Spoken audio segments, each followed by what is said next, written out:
দেখতে দেখতে চলেই যাচ্ছে পবিত্র মাহে রমজানের পুরো একটা মাস। আর এই এক মাসে আমরা কতটুকু আল্লাহর জন্য ইবাদত করেছি তা আমাদের কারোরই জানা নেই। তবে একটা জিনিস কি জানেন, এই বিষয়টা আমাদের কারোর কোনো মাথা ব্যথা নেই। সামনে ঈদ আসতেছে বলে সবাই কত কেনাকাটাতে ব্যস্ত, আর ওইখানে টাকা কামানোর মেশিনটাও ক্লান্ত।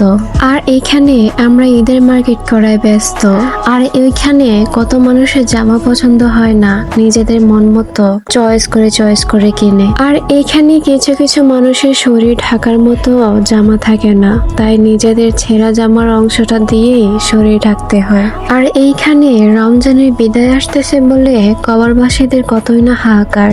আর সেই হাহাকার যদি আমরা দুনিয়ার মানুষেরা শুনতে পেতাম, তাহলে হয়তো আমাদের এত আনন্দ না থেকে থাকতো শুধু আল্লাহর সেই ভয়ঙ্কর জাহান্নামের আযাবের ভয়। কিন্তু আফসোস, কবরে কোনো মানুষ দুনিয়াতে দ্বিতীয়বার এসে আমাদেরকে বলতেও পারবে না তাদের কষ্টটা।